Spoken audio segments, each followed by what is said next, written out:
Hey everybody, it's me, Mr. CNT, Rob McNelis at Movement Mortgage, coming to you live from Movement Mortgage, and I am with the always gorgeous and amazing Marcy Sampson of the Property Twins. How you doing today? I'm great. How are you? Well, thank you very much. I wanted to talk to you today because you know what, things are happening so fast in the real estate world that I love to get your perspective on it, and I get to talk to lots of agents, and not often a top agent like you, of course, but I get to talk to agents all the time, and buyers, sellers, prospective buyers and sellers, other agents out there really kind of want to know what are you seeing? When you sell as much real estate as you do and your team does, you have a different perspective than an agent that maybe sells 2 or 3 transactions a year.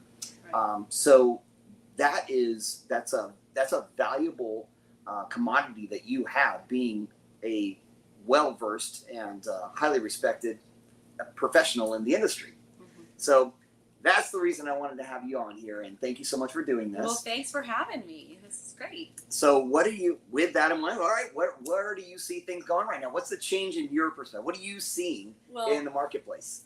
With everybody, all the doom and gloomers, right? Yeah. Everybody's like, painting this dreadful picture of what the market looks like, right? But adapting to the market quickly, because in our market, we just literally saw it go from Crazyville, right, to just overnight. It was like, we're entering into new areas that we're okay with lender credits, and we're okay with, like this. The buyers have the power just overnight than the sellers. You said the buyers have the power, and I heard another agent say that actually this morning. Mm-hmm. Do the buyers have the power or more power than they did before? I think they have. That's a good question. I think that they do have a little more power right now than the sellers. It's there's still not 1,000 listings in the MLS in San Diego. You know what I mean? There's still not the months of inventory is still far less than 6. Oh yes, I would 6 say months. Right. It's far less than 6 months. Yeah. So I agree. Traditionally, 6 months is it's not a buyer's market, not a seller's market. It's kind of a par market. Anything less than 6 months is more of a seller's market. Anything more than 6 months is more of a buyer's market. And we're nowhere near 6 months of inventory. It's just that it's no longer 2 days of inventory. Right. Correct. Right? Right. I feel like it's more of a stable market. The sellers, are kind of getting somewhat of a little bit of the dollar, but the buyers are really driving kind of like where the market is right now, for sure. Because there are less buyers, and when there's less buyers, so it's a supply and demand. For sure. If there's not a whole lot of demand because they frankly just can't afford it, then whatever supply's out there is going to sit a little bit longer. Now I think we're at 2, maybe 3 months of inventory. I would say it's like 3 to 4. 3 to 4? Yeah. Okay. We looked. I'd say it's funny because just not too long ago, I would say it was a little bit more, so it was closer to the 4. But now I see that there is actually a little less on the market, but still a lot. Does that make sense? It's lot compared to the last 2 years. Correct. Yes. What's the new normal, right? The Right. new normal is actually the old normal. Right. We had 2 years of anomaly, and unfortunately, I think a lot of us, we forget what life was like before before 2020 and 2021. Right. And here we are in 2022, and we're getting back to a reasonable market where, hey, if you sell your house for $800,000, the next door neighbor has the exact same like, kind, and lot and all that stuff, and the same characteristics. They're not selling for $1 million a week later. No. They're selling for 800, maybe 805. Right. That's reasonable. Right. That's reasonable. But if they got even maybe that neighbor got the absolute peak of the market and got a Biddy War going, and somebody paid over market just to get something, okay, maybe the next door neighbor now is getting $775. Mm-hmm. It wasn't that the house that sold previously was really worth the 800. It's just it was bid up. It was supply and demand. I'll tell you, just in our little city of Santee, I would say about 2-3 months ago, the inventory was about 68 detached homes in Santee. Now we're looking at 51.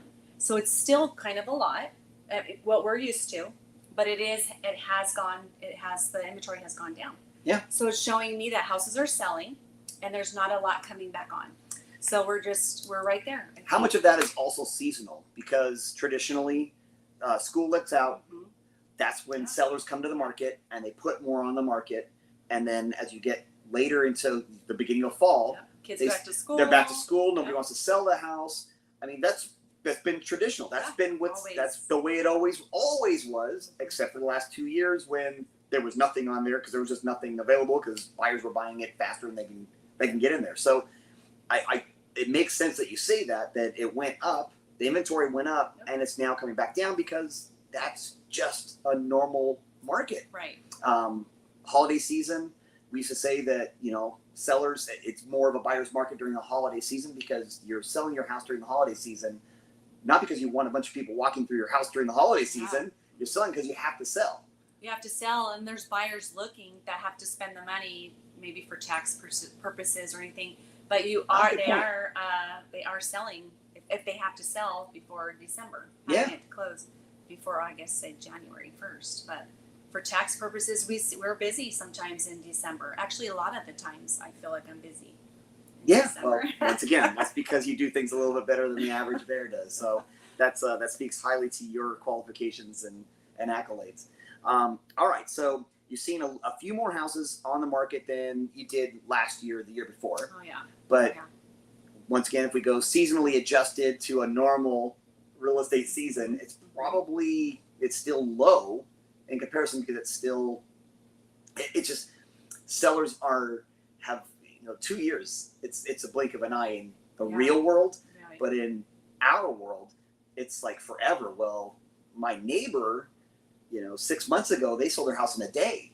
Mine's been on the market for 2 weeks. Right. So we're setting different expectations when you're taking a listing agreement. There you go. You're setting total different expectations. They're going to sit a little longer, and then you're going to have your normal escrow time. So when we're sitting down going over timelines of different things, we are definitely saying it's going to probably take, I'm saying, a month to sell and a month to have an escrow. So you're looking at 60 days. Obviously, if it's quicker than that, great. But for them, give that expectation. It may take a little bit longer. You may have some price changes. You're going to have to see where things are, and just but setting the right expectations up front to your clients are going to you'll have better results for sure. So, we saw almost a 4% increase in interest rates in the last 10 months. In December, we were in the low threes, and just this week we hit the low sevens. Right. We've seen a little bit of correction over the last, couple of days, but we started off the week in the low sevens. End of the week and started off this week, and the last week and started off this week at a low sevens. That's a significant jump. Mm-hmm. I saw some stats that said for a $400,000 loan, that was a difference of $1,000 a month in mortgage payment. Yeah. Well, there's not a whole lot of $400,000 loans, so that was significant. But you've done a good job with counseling people on different options that are available, right? Like buy downs and that. So talk about that. So as a seller, should they lower the price or maybe offer a credit? So I feel like we are seeing the dust settling, right? Yeah. When the market started changing again with the interest rates going up, everybody was just, from doing that overage of $100,000 over, right? None of that's happening now. So now the dust is settling, and now we're seeing where the market kind of is right now. So what we are recommending our buyers do at this point is I definitely think they should ask for more of a seller credit to buy down their interest rate. Yeah. Then lower the price of the home. You're going to get more value lowering your interest rate right now. It's going to make a huge difference on your payment. Yeah. So if you can get that interest rate right now, they're closer to the 6.9.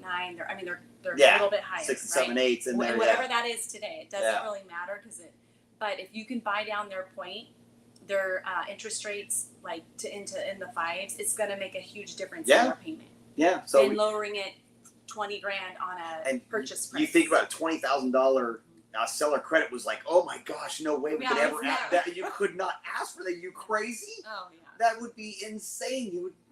You wouldn't even pass the laugh test. And now this is a reality, and sellers are understanding that is a possibility and maybe even a probability to help buyers who really qualify for that. It's the comfort level. Right.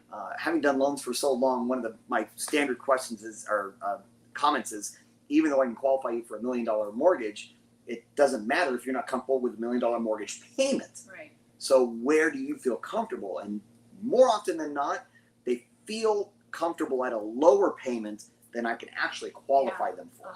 100%. So helping them feel comfortable with that payment and work it into the budget by buying down the interest rate, whether it be on a temporary or permanent basis, those are the things that they need to understand.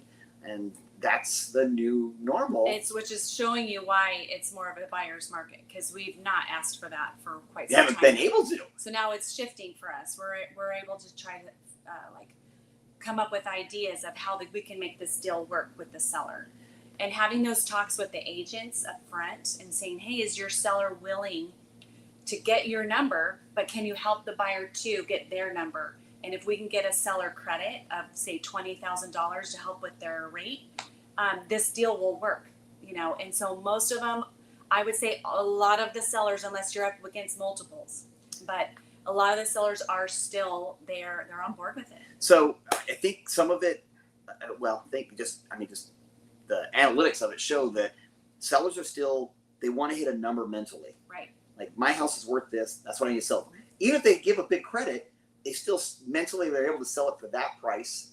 And it's tax-wise, it's not going to make any difference for them on the other side, because it's, tax basis is based on your net, the net income you make on it, not the gross sale price. So it's really irrelevant. But they mentally get to say, I sold my house for this. And then for the buyer, the mental side of it is the payment. Right. It really, the cost of the house itself isn't as big a deal as, can I afford the payment? Oh, right. Whether I can afford it qualifying wise, or whether I can afford it in my heart of hearts, can I afford the payment? And so bringing those two together, the feeling of being able to afford the payment and I got the number I needed to get, that's where professionals like you are winning the day at the end of the day. Right. I mean, you don't want to put your client in a bad situation, be married to the home, or they're like strapped to the home, right? They can't do anything fun. Who wants to do that? House rich and cash poor. Yes. So yeah, the monthly payment is always the concern, especially new buyers, new time buyers, or first time buyers, or even just secondary buyers. They want to scale back. Move up and downsizing. Downsize. They have kids going to college. Everybody's perspective is different, but monthly payment is always somebody's goal. So we've seen that every time that there's a recession, that mortgage rates drop. I mean, just every time, every single time. And other than one time, and that was in 2008, during a recession, home prices continue to increase. We know that we've had 2 quarters of GDP going negative. So that's the typical rule of thumb for a recession. We've already had that happen. We've had an inversion in the 10-year versus the 2-year yield. That's another major indicator of a recession coming up. That happened in April. We're seeing lag in production, not production, but in goods being sold. So there's more goods being warehoused. I think Nike actually just came out last week with a report that they're maxed out in their warehousing with product. They can't even sell it fast enough. So probably going to see some major reductions in prices on Nike. I think if you want those Air Jordans, this might be the time to buy them, or real soon. This holiday season may be a good one. Already buying them. So. So all that leads to us thinking, well, okay, history repeats itself, or tends to repeat itself more often than not, especially when you look at it every single time, rates dropping. So we see that rates are primed to drop in the next 6 months or so. And the question I get from most people after I tell the story is, well, then shouldn't I wait to buy a house in 6 months, 7 months, 8 months, or whatever, when rates maybe get below 5% again? What's your perspective on that? Don't ask a lender that question because they don't want you to get a loan, right? And then refi 2 minutes later. Right? Fair, yeah, that's, But that is true. I always say, and we say it differently, but I would say, marry the home, not the rate. So you can always change the rate. I say marry the house, date the rate. Date the rate. There you go. Because your rate you'll never keep it in 30. You'll not never keep it for a 30-year mortgage. Never. The chance of you keeping a I don't know. I've never mortgage met for 30 anybody years? that has. Have you? No, not a single one. I've been doing this for 30 years. So not a single one I has have kept their not same home loan for they got the first time and kept it for that. Exactly. Equity continues to increase. You take cash out for home improvements, sending kids to school, vacation, whatever the case may be. You're going to change. You're going to change the financing on it. You're still going to stay in the house. I mean, we've lots of people that stayed in the same home for many, many, many, many years, but it's rare that they keep the same mortgage during that entire time. I get this question all the time. They ask us, like, when's a good time to buy? I always say it's always a good time to buy. It's never, if you want to build wealth for yourself and long-term wealth and build equity for yourself, or just anytime, but anytime buying a home, if you can afford it right now, you can afford your payment, it's always a good time to buy, because then when the rate changes, then you refinance. Yes, and so it helps. Yeah. So I've seen, my perspective on it is that right now, like you said, there are less buyers in the marketplace because, frankly, they just simply can't. Not everyone can afford it. So if you can afford it, this is a prime time for you to get into the marketplace, because when rates drop again, it's going to be another feeding frenzy.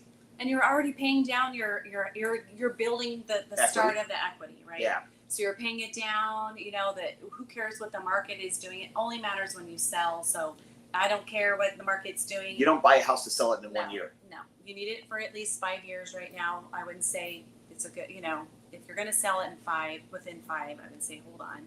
Maybe. I mean, it's just more risk. Risky. There you go. Risk versus reward. Yes, it's more of a risk. If it's especially 3 years, but if you're keeping it, it doesn't matter don't let the media scare everybody on what's happening. Really ask a professional. If it bleeds, it leads on the media, which is why we need to be doing these types of videos. We need to be talking about this more.